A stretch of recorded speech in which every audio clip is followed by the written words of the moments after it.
అథారిటీలో మీటింగ్లో గత అలాట్మెంట్ల మీద చర్చ జరిగింది. మేము ఎప్పుడు చెప్తున్నట్టుగానే Amaravati self sustaining project. Majority నిధుల్ని అమరావతినే సమకూర్చుకుంటుంది. సిఆర్డీఏనే సమకూర్చుకునేలాగా డిజైన్ చేయబడింది. మనం తాత్కాలికంగా టెంపరీ సపోర్ట్ లాగా కొంతమేరకు బడ్జెటరీ సపోర్ట్ని, అది కూడా ఎక్స్టర్నల్లీ ఎయిడెడ్ లోన్స్నే వాళ్ళకి ఇవ్వడం, తిరిగి వాళ్ళు రీపే చేసేలాగానే టర్మ్స్ పెట్టుకోవడం జరుగుతూ ఉంది.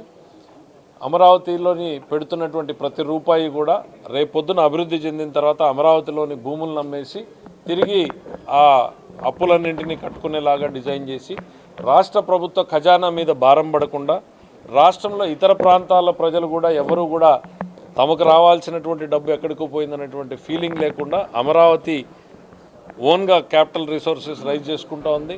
రేపు ఈ అభివృద్ధి చెందిన తర్వాత వచ్చేటువంటి భూములన్నిటి వాల్యూ తోటి దాన్ని సేల్ చేసి స్లోగా ల్యాండ్కి పేమెంట్ చేయడం జరుగుతుంది. ఇది పర్ఫెక్ట్ మోడల్. చంద్రబాబు నాయుడు గారు ఆ రోజు చెప్తే జగన్మోహన్ రెడ్డి గారు ఈ రాజధాని కట్టాలంటే లక్షల కోట్లు కావాలి, మా దగ్గర డబ్బులు లేవన్నారు. ఇవాళ ఏముంది, లక్షల కోట్లు మేము పెడుతున్నాం ఏమన్నా? సిఆర్డీఏ మొబిలైజ్ చేసుకుంటా ఉంది. సిఆర్డీఏతో నుంచే డెవలప్మెంటల్ యాక్టివిటీ స్టార్ట్ చేస్తూ ఉన్నాం. రేపొద్దున సిఆర్డీఏనే ల్యాండ్స్ అమ్మి వాటిని లోన్స్ని రీపే చేసుకుంటుంది. కేవలం ప్రజల్ని ఇన్ని రోజులు మభ్యపెట్టారు, ప్రజలతో జీవితాలతో ఆడుకున్నారు. ఈ పాటికి పోలవరము, అమరావతి ఇట్లాంటి మేజర్ ప్రాజెక్ట్స్ అయిపోయినంటే అన్ని జిల్లాల్లోనూ కూడా డెవలప్మెంట్ యాక్టివిటీస్ మీద ఫోకస్ పెట్టేటువంటి పరిస్థితి ఉండేది. జగన్మోహన్ రెడ్డి గారు ఈ రాష్ట్ర ప్రజానీకంతో మూడు ముక్కలాట ఆడుకున్నారు. Thank you.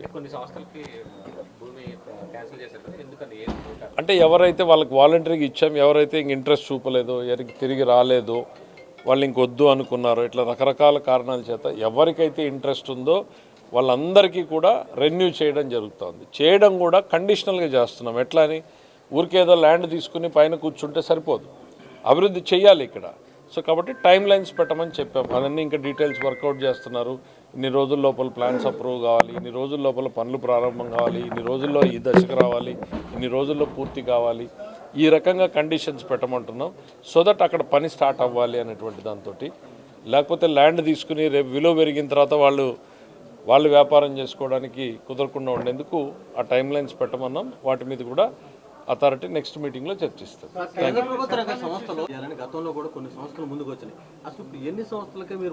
మీకు ఆ డీటెయిల్స్ ఇందాక నారాయణ గారు బ్రీఫ్గా చెప్పారు. ఆ లాస్ట్ టైం అలాట్మెంట్ ఇప్పుడు ఓన్లీ మేము జరుగుతున్నది కొత్త అలాట్మెంట్లకు పోవడం లేదు.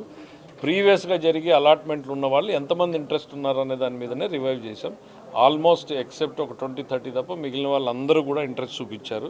వాళ్ళందరివి కూడా రివైవ్ చేయడం జరుగుతుంది. లేదు అంటే ఇప్పుడు మేము ఈ మీటింగ్ ఏంటంటే స్పెసిఫిక్గా వాళ్ళకి ఆల్రెడీ ల్యాండ్ అలాట్మెంట్ అయింది, కొంతమంది డబ్బులు కట్టారు, కొంతమంది కట్టే ప్రక్రియలో ఉన్నారు. మీరు ఇంట్రెస్ట్ ఉన్నారా లేదా, ఉన్నవాళ్ళు కట్టండి, ఇదిగో ఈ నెల రోజులు ఇస్తాం, 2 నెలలు టైం ఇస్తాం, ఈ ప్రక్రియను మేము చేశాము. So we will see as ఇంకో నెల 2 నెలలు పోతే ఇంకొంచెం క్లారిటీ వస్తుంది. Thank you.